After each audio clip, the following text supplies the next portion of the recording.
नमस्कार, आप देख रहे हैं 4 पीएम और मैं हूं आपके साथ निधि तिवारी। नोएडा सेक्टर 150 में हुए दर्दनाक हादसे ने पूरे देश को झकझोर कर रख दिया है।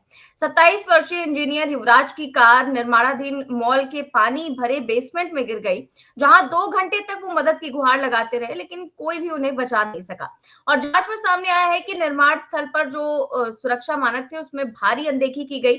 चश्मदीदों के मुताबिक मौके पर पुलिस, फायर रेस्क्यू और फायर ब्रिगेड और एसडीआरएफ तमाम टीमें मौजूद थी, लेकिन जोखिम का हवाला देकर रेस्क्यू नहीं किया गया। ये कहा गया कि भाई पानी ठंडा है, इसमें उतर नहीं सकते, नीचे सरिया है और तमाम तरह की बातें बताई गई। लेकिन इतने सारे लोग मिलकर भी एक शख्स को बचा नहीं सके। और इस मामले में अब नोएडा की जिलाधिकारी मेधा रूपम की भी भूमिका पर सवाल उठ रहे हैं और आरोप है कि वो घटना के 4 दिन बाद मौके पर पहुंची और उनका वीडियो भी सामने आया। मीडिया के सवालों से बचती हुई नजर आई। उन्होंने अपनी गाड़ी का शीशा तक नीचे नहीं किया कि वो किसी सवाल का जवाब दे सके। लोग उनसे सवाल का जवाब मांगते रहे, चाहे वो पत्रकार हो, चाहे वो पब्लिक हो, उनको घेर कर खड़े हो गए, लेकिन उसके बावजूद वो अपनी कार से वहां पर बैठकर निकल गए। और प्रशासन की ओर से जो नोएडा अथॉरिटी के सीईओ का तबादला कर दिया गया है, उसे बहुत बड़ी कार्रवाई बताया जा रहा है। इस पर ये आखिरकार सवाल खड़े हो रहे हैं कि क्या जिलाधिकारी मेधा रूपम का भी इस्तीफा होगा, क्योंकि सबसे बड़ी भूमिका उनकी ही है और ये सब कुछ उनके अंडर में आता है। उसके बावजूद क्योंकि क्या इसीलिए उन्हें बचाया जा रहा है क्योंकि उनके पिता ज्ञानेश कुमार हैं, वो मुख्य चुनाव आयुक्त हैं? क्या इसीलिए उनका इस्तीफा नहीं लिया जा रहा है? क्योंकि बाकी सबका तो तबादला करके पल्ला झाड़ लिया जा रहा है। मेधा रूपम पर कब कार्रवाई होगी, इसको लेकर निगाहें टिकी हुई हैं लोगों की। और सवाल यही है कि क्या ये सारी चीजें जो हो रही हैं, वो लगातार ऐसी होती रहेंगी? देश में लगातार ऐसी ऐसी घटनाएं सामने आती है जिसमें जवाबदेही किसकी होती है, सबको पता होता है, लेकिन उसका इस्तीफा नहीं होता, उस पर कार्रवाई नहीं होती और लगातार हो रहे हादसों में जिम्मेदारी क्या तय होगी और क्या फिर नहीं होगी, और क्या आम नागरिक की जान की कीमत सिर्फ एक प्रशासनिक आदेश तक सीमित रह जाएगी? इस पर आज हम चर्चा करेंगे और चर्चा में हमारे साथ मौजूद है प्रोफेसर किलस्वामी सर। सर, बहुत बहुत स्वागत है आपका। तो सर, हमने देखा कि 4 दिनों में नोएडा हादसे को लेकर के लगातार कवरेज चल रही है। लोग वहां पर जा रहे हैं, चश्मदीदों के बयान लिए जा रहे हैं, प्रशासनिक अधिकारियों के बयान लिए जा रहे हैं और आज 4 दिन बाद जब वहां पर जिलाधिकारी मेधा रूपम पहुंची, नोएडा की डीएम, तब उनके साथ क्या कुछ हुआ वहां पर, कैसा उन्होंने सलूक किया, क्या कुछ हुआ? उनका वीडियो सोशल मीडिया पर वायरल हो रहा है, वो दिखाते हैं सबसे पहले। जो सवाल पूछा जा रहा है और फिर वो कैसे भागती हैं, देखिए। मैडम चलिए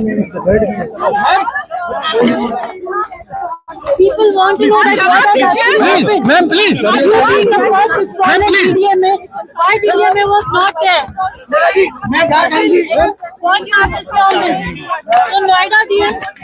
Why was not there? जवाब तो दीजिए। आप 4 दिन बाद स्पॉट पर आइए। ऐसा नहीं हो सकता कि आप जवाब नहीं देंगे। आपको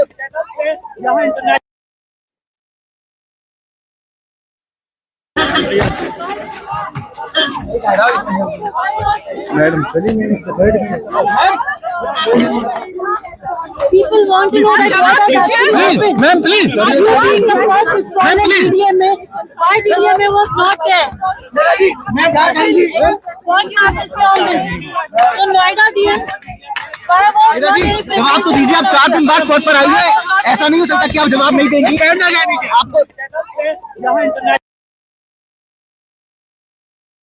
तो सर, ये मेधा रूपम वहां पर पहुंचती हैं 4 दिनों के बाद इस घटना के, और वो 4 दिन उनको लग गए वहां पर पहुंचने में और पत्रकारों ने घेरा तो चुपचाप बिल्कुल मुंह पर ताला लगाकर वहां से वो निकल गई। अब इस मामले में उनकी भूमिका पर सवाल खड़े हो रहे हैं और बड़ा सवाल ये भी है कि क्या प्रधानमंत्री मोदी इस मामले में किसी बड़े अधिकारी का इस्तीफा लेकर एक मिसाल कायम करेंगे? और क्या इनका इस्तीफा आपको लगता है कि होगा? ज्ञानेश कुमार की बेटी है ये। जय संविधान। देखिए निधि, इस बात का तो कोई प्रश्न ही नहीं उठता है कि इनका इस्तीफा होगा। इन पे कोई एक्शन मोदी जी चाहें भी तो नहीं ले सकते, क्योंकि ज्ञानेश कुमार गुप्ता जी के पास बहुत सारी ऐसी सूचनाएं हैं जो मोदी जी के लिए खतरनाक सिद्ध हो सकती हैं।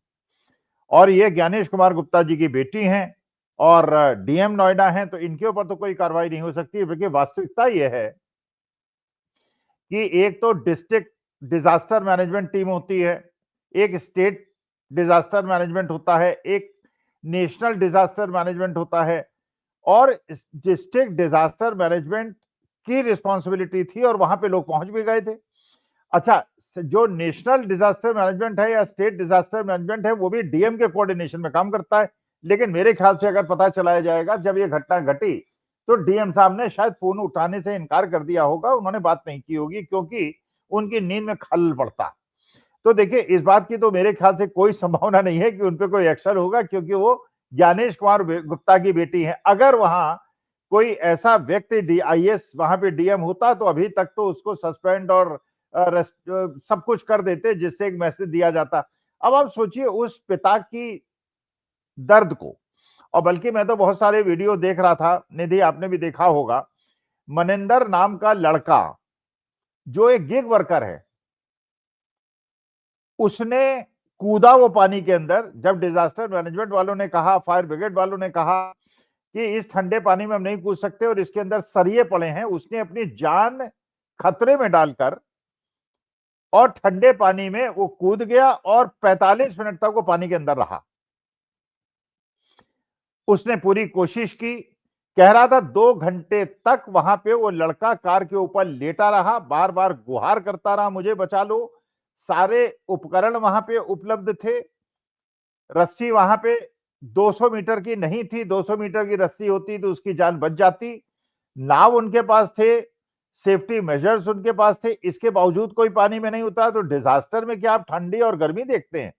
अगर बर्फ के नीचे कोई व्यक्ति दब जाए तो आप वहां देखेंगे कि बर्फ बड़ी ठंडी है इसलिए मैं इसे नहीं बचाऊंगा, और राजस्थान के अंदर कोई डिजास्टर हो जाए तो इसलिए नहीं बचाऊंगा, या आग से मैं इसलिए नहीं बचाऊंगा क्योंकि गर्म बहुत ज्यादा है। तो इस प्रकार के एक्सप्लेनेशंस का तो देखिए कोई मतलब है नहीं। अच्छा, वो लड़का मनिंदर ये बता रहा है उसके बाद, जो मैंने वीडियो में देखा, मैं कोई अपने पास सूत्र नहीं है मेरे पास, जो मैं वीडियो में देखा, उसने कहा कि पुलिस वालों ने उसको बुलाया। और देखिए जब ये बात आप बता रही थी कल के डिबेट में, मैंने कहा था इस लड़के को नाप देंगे। उस लड़के के बाद पुलिस थाने से फोन आता है कि साहब आपसे मिलना चाहते हैं। वो कहता है मैंने कहा कि आ जाइए, साइट पे आ जाइए, मैं यहाँ पे इस समय मौजूद हूं। लेकिन उसे कहा नहीं आप आइए, साहब तुरंत आपको बुला रहे हैं। वो पहुंचा, कहने लगा थाने के बाहर मुझे 4-5 पुलिस वालों ने घेर लिया और ये कहा कि देखो पुलिस वालों का नाम मत लेना, तुम्हें बाकी किसी का नाम लेना है ले, वरना तुम्हें तो हमारे साथ जीवन भर रहना है। ये तो निधि तिवारी वगैरह 4 PM में 2-3 दिन कार्यक्रम दिखाएंगी, उसके बाद बंद हो जाएंगी, फिर दूसरा कार्यक्रम हो जाएगा, उसमें चले जाएंगे और तुम्हें रहना हमारे साथ है। फिर उसके बाद उसके जो भारतीय जनता पार्टी के समर्थक लोग हैं, वो मनिंदर उस बेटे ने जिसने उनकी जान बचाने के लिए सब कुछ किया, उसी के ऊपर दोषारोपण होने लगा।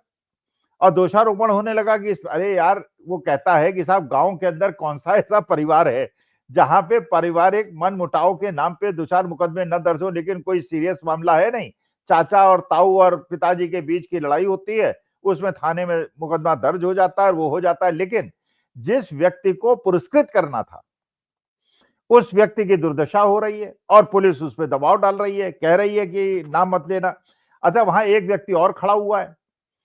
अच्छा, आप ये भी देखिए निधि, कुछ ही दिन पहले वहां पे एक ट्रक गिरी थी और इसी गिग वर्कर ने उसको बचाया था। ये गिग वर्कर कह रहा है मैंने ही उस ट्रक वाले को बचाया था, लेकिन हमारे पास रस्सा था, रस्सा डाल के हमने ट्रक ड्राइवर को बचा लिया था। अच्छा, यहां पे वो गिग वर्कर और दूसरा व्यक्ति, वो भी गिग वर्कर है, 3-4 गिग वर्कर्स ने, बल्कि आज की तारीख में तो सारे पढ़े लिखे लोग गिग वर्कर ही बने हुए हैं, 12-13 हजार रुपए बचाने के चक्कर में और कमाने के चक्कर में। अब बाकी रोजगार तो किसी को मिल नहीं रहा है, तो यही है, सुबह सुबह मोटरसाइकिल में 4 बजे अपना दूध बांटते हैं बेचारे, डबल रोटी बांटते हैं, अंडे बांटते हैं और अपने जीवन के खर्चे। तो उन गिग वर्कर्स ने, जिनकी रिस्पॉन्सिबिलिटी नहीं थी, ठंडे पानी में कूद के उन्होंने जान बचाने का प्रयास किया। अच्छा, अभी तक, अब फिर वहां दिखा रहे हैं 2 बोट चल रही हैं साहब, और डिजास्टर मैनेजमेंट वाले पता नहीं अभी तक उस कार को नहीं ढूंढ पाए। अच्छा, मानी बात है कि कार, वो लड़का ये भी कहता है कार तो निकल आई है और वो भी 100 घंटे बाद में 4 दिन लग गए 4 दिन लग तालाब गए। निकालने में। हाँ, तो मैंने जब और रिकॉर्डिंग देखी थी उस समय तक नहीं मिली थी।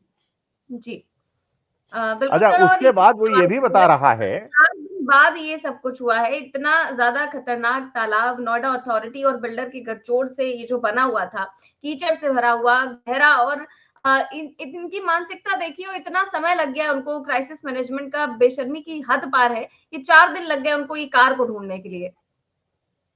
नहीं नहीं, कार को छोड़िए, कार तो भाड़ में जाए। अरे बच्चे की जिसकी 27 साल की मौत हो गई और अपने पिता से गुहार लगाता रहा कि पिताजी मैं जीना चाहता हूं, मुझे बचवा दो, और वहां पे डिजास्टर मैनेजमेंट के लोग पहुंच गए। क्योंकि पहले वो पहुंचे, पुलिस वाले आए, तो वो खुद कहता है गिग वर्कर 50 साल के ऊपर के लोग थे, वो उनके पास कोई औजार भी नहीं था, कोई रस्सी भी नहीं थी, कुछ भी नहीं थी। इसलिए हमने फायर ब्रिगेड को फोन किया, डिजास्टर मैनेजमेंट वालों को फोन किया, वो पहुंच गए, तब भी कोई मदद नहीं की। मैं अमेरिका में एक अपने व्यक्ति से बात कर रहा, तो कह रहे थे कि अगर अमेरिका में होता तुरंत हेलीकॉप्टर आधे घंटे के अंदर आता और उसको लिफ्ट करा लिया जाता। अच्छा, ये भी वो बता रहा है गिग वर्कर कि वो जो कार थी वो बहुत तगड़ी स्पीड में नहीं थी, 100-200 किलोमीटर की स्पीड में होती कि वो घुस गई और 200-300 मीटर उछल के चली गई। वो कार 40-50 किलोमीटर पर आवर की रेंज में चल रही थी और वो धीरे धीरे उतरते हुए तालाब के अंदर गई। अच्छा, वो लड़का ये भी कह रहा है, गिग वर्कर ये भी कह रहा है कि जो भैया ये कंस्ट्रक्शन साइट है, ये एक बहुत बड़े बिल्डर की कंस्ट्रक्शन साइट है जिसकी पब्लिक लिस्टेड कंपनी है और अरबों करोड़ों रुपए का उसका प्रॉफिट है। वो कहता है मुझे मरवा देंगे ये। तो यहां तो मुश्किल ये हो गई ना, ये शूट द मैसेंजर, जो भी जाके शिकायत करे और इनको लगे कि हमारे विपरीत जा रहा है उसको मरवा देंगे, या अति मुक्तेश्वरानंद जैसे उनको अपमानित करेंगे। अति मुक्तेश्वरानंद जी के वकील ने जवाब दे भी दिया है। उन्होंने कहा 24 घंटे के अंदर जवाब मांगा था, शंकराचार्य महोदय ने कहा था 24 घंटे में जवाब दे दूंगा, उन्होंने जवाब दे दिया, उसमें साफ साफ लिखा हुआ है। अरे भाई, संत परंपरा के अनुसार स्वामी स्वरूपानंद सरस्वती जी महाराज ने अपनी विल 2017 में बनाई थी और अभिमुक्तेश्वरानंद जी को अपना उत्तराधिकारी घोषित किया था। तीनों शंकराचार्यों ने उसका अनुमोदन किया था, लाखों लोगों की प्रेजेंस में हुआ था, कोर्ट में केस गया था, हाई कोर्ट ने उनकी जो याचिका जिसने एक दूसरे व्यक्ति ने की थी उसको निरस्त कर दी थी।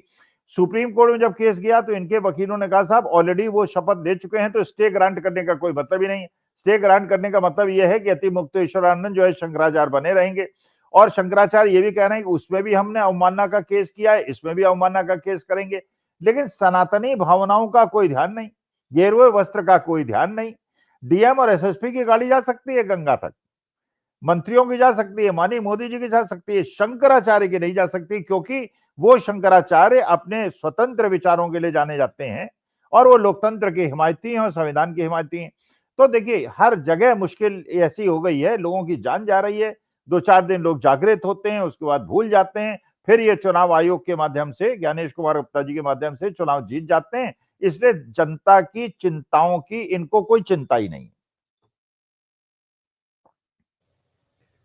बिल्कुल सर, इसीलिए तो कहा जा रहा है कि इनको इतने दिन लग गए वहां पर पहुंचने में, घटना स्थल पर पहुंचने में, जबकि उनकी इस पूरे मामले में एक्चुअली में जवाबदेही बनती है। और उसके बाद भी अगर वो 4 दिन बाद पहुंच रही हैं और पत्रकार उनको घेर रहे हैं और उसके बाद भी वो सवालों का जवाब नहीं दे रही हैं, तो समझा जा सकता है कि देश में लगातार इतने बड़े-बड़े हादसे हो रहे हैं, चाहे वो प्लेन क्रैश हो, रेल हादसे हों, दूषित पानी से हुई मौतें हों, लेकिन सवाल वही है कि क्या आम लोगों की जान की कोई कीमत नहीं है और जिम्मेदारी तय क्यों नहीं होती है? इसी के साथ और भी कई सारे सवाल खड़े होते हैं कि अगर एक आम डिलीवरी बॉय पानी में कूद सकता है, तो फिर ये जो प्रशिक्षित होते हैं, ये जो रेस्क्यू टीम वाले, वो क्यों नहीं कूदे? और सिर्फ नोएडा अथॉरिटी के सीईओ का तबादला क्या पर्याप्त कार्रवाई है? क्या इस मामले में किसी बड़े अधिकारी की व्यक्तिगत जिम्मेदारी तय नहीं होगी?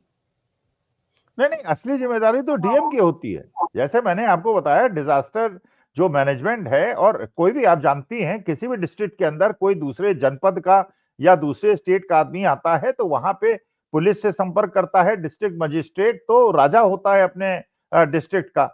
और कम से कम देखिए, इतना ज्यादा तो इनको रिस्पॉन्सिबल होना चाहिए, आंसरेबल होना चाहिए, अकाउंटेबल होना चाहिए कि जब जनता के बीच में एक ऐसा मैसेज जा रहा है कि देश के अंदर पूरे विश्व वाले आज हमारे बारे में क्या सोच रहे होंगे। भाई, हम तो कहते हैं विश्व गुरु हैं, क्या विश्व गुरु देश में ऐसा होता है? चौथी और तीसरी अर्थव्यवस्था में ऐसा होता है कि एक आदमी एक कंस्ट्रक्शन कंपनी के, और उसने कंस्ट्रक्शन किया, उसके अंदर पानी भर गया और पानी भरता रहा, एक ट्रक गिर गई, उसके बाद पुलिये का निर्माण नहीं हुआ।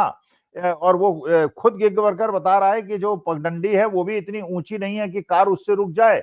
धुंध की वजह से कार जो है उसी जगह से गई जिस जगह से ट्रक गई थी। पिछली बार भी वो ट्रक गिरी थी, उसका रिपेयर भी नहीं हुआ और कार फिर गिर गई और एक बच्चे की मौत हो गई। तो देखिए, लेकिन विश्व तो इस पर हंसता होगा ना कि हम कह रहे हैं कि साहब फलानी इकोनॉमी, हमारे इतनी जीडीपी बढ़ रही है, हमारा ये शेयर मार्केट फेंकने में और उसमें तो हम लोग बड़े उस्ताद हैं, लेकिन वास्तविकता यह है कि हमें शर्म आनी चाहिए।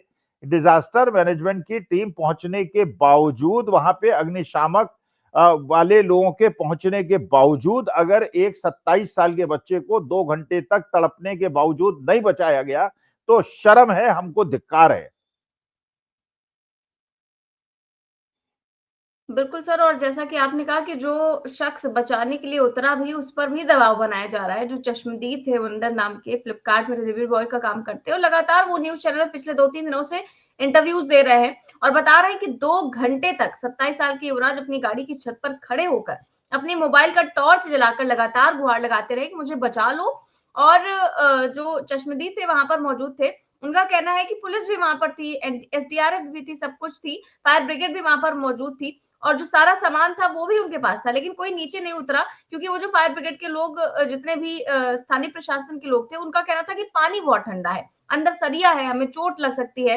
मतलब सोचिए, जिनका काम ही लोगों को रेस्क्यू करना है, वो नहीं कूदे ये कहते हुए कि पानी बहुत ठंडा है, और आखिर में डिलीवरी बॉय कूदा लेकिन वो नहीं बचा पाया। अब उस पर दबाव बनाया जा रहा है, थाने में बिठाया जा रहा है कि भाई तुमको तो यहीं रहना है, भाई तुमको यही रहना है, बाकी तो लोग निकल जाएंगे, इंटरव्यूज लेके मीडिया वाले चले जाएंगे, लेकिन तुम यहाँ क्या करोगे? तो उसको भी बयान बदलने के लिए मजबूर किया जा रहा है। तो क्या सर अब ये रसूख और पद के चलते प्रशासन पर सवाल उठाना बहुत ही ज्यादा मुश्किल हो गया है? और सबसे बड़ा सवाल यही है कि क्या आम नागरिक की जान की कोई कीमत है, या हर हादसे के बाद सिस्टम ऐसे ही आगे बढ़ जाएगा?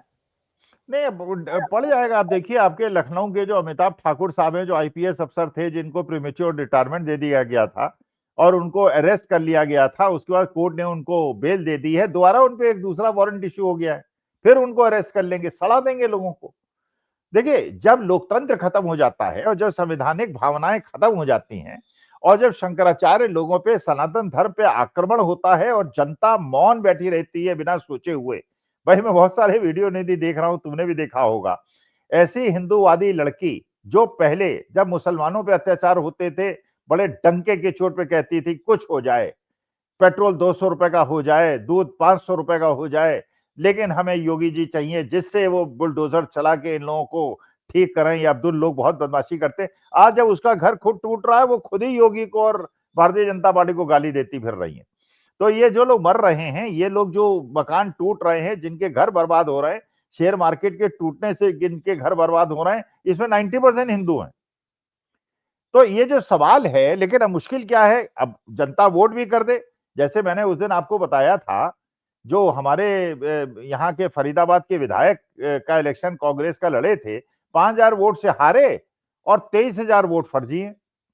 पराग शर्मा बल्लभगढ़ की हारी और उनके यहाँ 27,000 वोट फर्जी है। तो हर डिस्ट्रिक्ट के अंदर, हर कॉन्स्टिट्यूंसी के अंदर अगर 25-30,000 वोट जो है वो बना रखे हैं आपने फर्जी। अच्छा, कल एक गोदी मीडिया में और खबर चला रहे हैं कि साहब वेस्ट बंगाल में एक पिता के 25 बच्चे हैं, 50 बच्चे हैं और इसमें ममता बनर्जी दोषी। अरे भैया, ममता बनर्जी थोड़ी चुनाव वोटर लिस्ट बनाती है, वोटर लिस्ट तो चुनाव आयोग बनाता है। इसका मैंने ज्ञानेश कुमार गुप्ता जी कह रहे हैं कि राजीव कुमार अग्रवाल ने जो लिस्ट बनवाई थी वो गलत थी, तो राजीव कुमार अग्रवाल को समन करो। तो सारा दोष तो चुनाव आयोग का है, उसमें ममता बनर्जी क्या करे? 4 करोड़ वोट आपने काट दिए उत्तर प्रदेश में। इसका मैंने पार्लियामेंट चुनाव जो है फर्जी हुआ है। तो जब फर्जी हुआ है तो लोकसभा के चुनाव दोबारा कराओ। ये तो फर्जी वोटर लिस्ट के माध्यम से हुआ है। अच्छी तरह से पूरे देश के अंदर एसआईआर कराओ, मरो को जिंदा मत दिखाओ, जिंदों को मरा मत दिखाओ, सारी वोटर लिस्ट बने, दोबारा चुनाव हो और बैलेट पेपर से हो और उसके बाद पता चले कौन जीतता है कौन हारता है। बिल्कुल सर, इस बीच एक और खबर सामने आई, सुबह से काफी ज्यादा वायरल हो रही है ये खबर कि संभल कोर्ट के उस जज का ट्रांसफर कर दिया गया है जिसने अनुज चौधरी पर एफआईआर करने का आदेश दिया था। जज विभांशु सुधीर को ट्रांसफर करके अब सिविल डिवीजन जज के पद पर सुल्तानपुर भेजा गया है। अब अगर यही सारी चीजें होती रहेंगी और ऐसे ही न्याय मिलेगा, तो फिर न्याय कैसे मिलेगा, इसकी उम्मीद कैसे की जाए? नहीं नहीं, न्याय मिलने की वो भी छोड़ दीजिए। एक ही खबर आपने बताई, इसकी दूसरी खबर आपने नहीं बताई। पहली खबर तो ये बताई कि जिस संबल में जिस जज साहब ने एफआईआर लिखाने की पुलिस के खिलाफ कहा था, उनका ट्रांसफर हो गया, एक। और दूसरा, 2 उनके स्थान पे जज आए, वो कौन आए? जिन्होंने वहां की मस्जिद के ऊपर सर्वे कराने का आदेश दिया था। पर एक खुला खेल है, खुला खेल है। अब आपको न्याय की कोई उम्मीद रखने की आवश्यकता नहीं है। भारतीय जनता पार्टी में जाइए, तब तो आपको न्याय मिल जाएगा। अगर आपने भारतीय जनता पार्टी के खिलाफ कोई बात की और लोकतंत्र संविधान को बचाने की बात की तो आप जेल जाने के लिए तैयार रहिए। अमिताभ ठाकुर साहब के साथ हो गया, सोनम वांगचुक के साथ हो गया, कितना लंबा समय हो गया। सोनम वांगचुक ये देशद्रोही हैं, सोनम वांगचुक देशद्रोही हैं।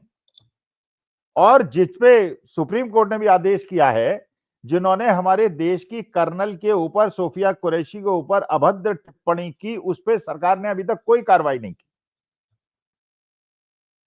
देश के अंदर सीवर का पानी पी के लोग मर रहे हैं, कुछ नहीं। अहमदाबाद के अंदर जिस गुजरात के बारे में हम सोचते थे, उसमें 30 फीट लंबी सीढ़ी नहीं है कि तीसरी मंजिल पे मरते हुए बच्चों को, जलते बच्चों को बचाया जा सके, और कूदते हैं और जल के मर जाते हैं क्योंकि सीढ़ी नहीं है। यहां पे जो नोएडा में कांड हुआ है उसमें सीढ़ी है। भाई देखिए, पुलिस की जिम्मेदारी नहीं, पुलिस के बाद ये सब चीजें होती भी नहीं। आप जानती हैं कि पुलिस के जीप में कोई सीढ़ी नहीं होती, कोई रस्सी नहीं होती, इस प्रकार। लेकिन डिजास्टर मैनेजमेंट के लोग वहां पहुंच गए, अग्निशामक वाले पहुंच गए, फायर ब्रिगेड वाले पहुंच गए। और फायर ब्रिगेड और ये डिजास्टर मैनेजमेंट वालों को तो बताया जाता है कैसे कैसे किसी की जान की रक्षा की जाए। 2 घंटे तक देखते रहे और बच्चे ने दम तोड़ दिया। तो देखिए, कहते रहिए आप हमें, ठीक है, I am proud of being Indian, लेकिन मुझे इस बात का बहुत कष्ट है कि हमारे देश के अंदर जैसे युवाओं के साथ हो रहा, वो गिग वर्कर बेचारा, उसकी क्या रिस्पॉन्सिबिलिटी थी? उसकी रिस्पॉन्सिबिलिटी थी ना, वो डिजास्टर मैनेजमेंट का आदमी है। बेचारे सुबह सुबह जो है सामान पहुंचाने के लिए दौड़ते रहते हैं, और जिन 3-4 लोगों ने बचाने की कोशिश की, सब गिग वर्कर्स हैं। और वो कहते हैं पिछली बार भी ट्रक के मामले में हम ही ने बचाया था, और उसे दंड मिल जाएगा, उसे अंदर कर देंगे। जैसे उन्नाव के केस में हुआ कि जिस लड़की ने किया उसी पे एफआईआर हो गई, उसके चाचा पे एफआईआर हो गई, उसके पिताजी पे एफआईआर हो गई, और सेंगर साहब मस्ती से घूम रहे हैं। तो देखिए, चिंतित होने की आवश्यकता है, देश के लिए चिंतित होने की आवश्यकता है।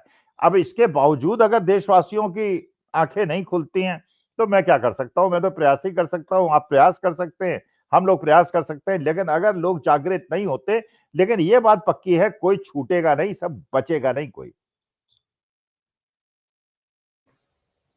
बिल्कुल सर। और इस बीच जो खबरें शेयर मार्केट को लेकर आ रही हैं, और डॉलर के मुकाबले जो रुपया पहली बार 91 पार कर चुका है, इसको लेकर आप क्या कहेंगे? क्योंकि शेयर मार्केट हम देख रहे हैं कि 3 दिन से लगातार क्रैश हो रहा है, और 3 दिन में 15 लाख करोड़ रुपए स्वाहा हो चुके हैं। इस पर आपका क्या कहना है सर?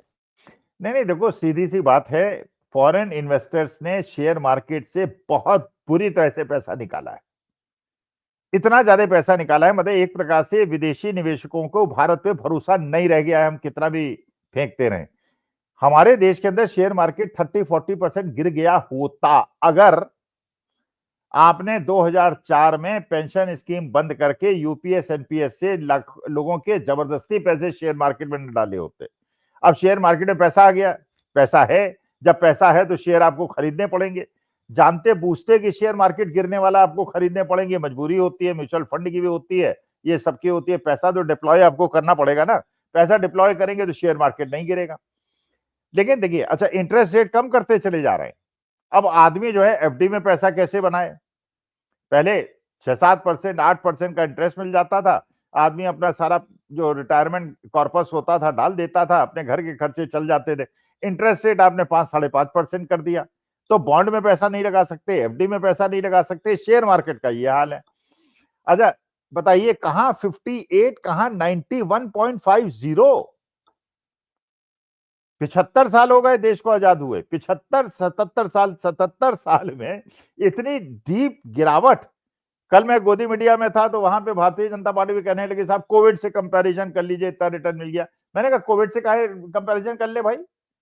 तुम लोगों ने तो हमारे देश के बेटियों के बाप को मंगलसूत्र खरीदने लायक नहीं छोड़ा। 3 लाख रुपए का चांदी और 1.5 लाख रुपए का सोना। अरे मजाक हो गया भाई।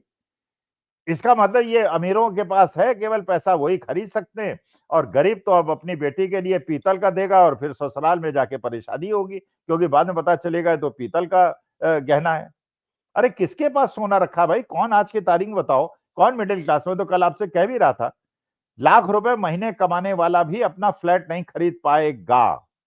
1 करोड़ का फ्लैट है, सोना नहीं खरीद पाएगा। वही गिग वर्कर बना रहेगा हर आदमी। 10-12 हजार रुपए कमाओ, 10-12 हजार रुपए कमा के ना बच्चों को पढ़ा सकते हो। यही भारतीय जनता पार्टी चाहती है कि लोग ना पढ़े ना समझें, और जहां उन्होंने संविधान की बात की, लोकतंत्र की बात की, तो उनको जेल के अंदर ठूंस दो।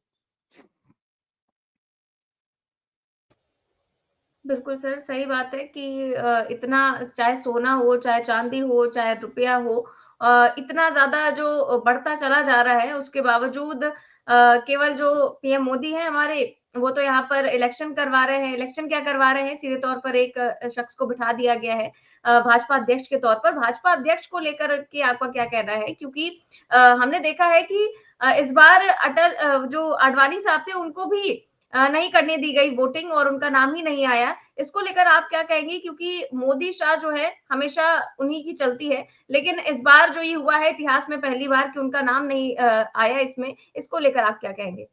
भाई नितिन नवीन जो प्रेसिडेंट बने हैं, मोदी जी ने अपना एक जुमला फेंक दिया वहां पर कि नितिन नवीन मेरे नए बॉस हैं और जो ये कहेंगे मैं करूंगा। अच्छा, फिर एक बड़े नेता ने भारतीय जनता पार्टी के नितिन नवीन को कान में बता दिया कि यही मोदी जी ने ये लाइमलाइट लेने के लिए किया है, जिससे गोदी मीडिया इस बात को डिस्कस करे।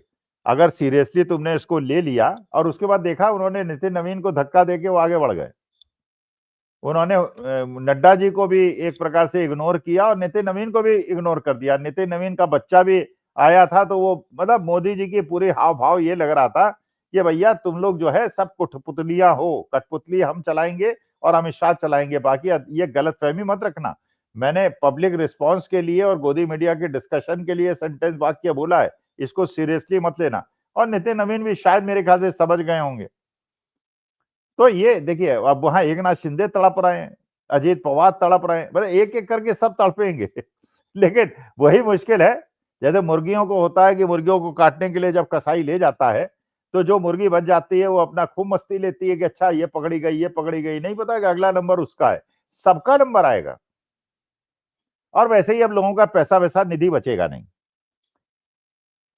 जिन लोग सरकारी नौकरी में है, जिनको पेंशन वेंशन मिल रही है, उनका जीवन तो शायद चल जाए। जिनको पेंशन नहीं मिल रही है उनकी इतनी बुरी हालत। आईसीयू के अंदर एक मेरे जान पहचान वाले बता रहे थे कि आईसीयू में उनका कोई व्यक्ति एडमिट हो गया, 1.5 लाख रुपए पर डे का खर्चा है, 5 लाख रुपए का इंश्योरेंस है, 40 लाख का बिल आ गया। अब 35 लाख रुपए दोगे, मकान बेचेंगे तो दोगे ना, करोड़ों रुपए तो आपने इकट्ठा कर नहीं रखा है, फिर दे दोगे करोड़ों रुपए तो घर का खर्चा कैसे चलेगा? तो देखिए बुरी हालत कर दी है। लेकिन ठीक है, देश की जनता अगर सनातन विरोधियों को और हमारे धर्म विरोधियों को सहन करना चाहती है तो आई कांट हेल्प इट।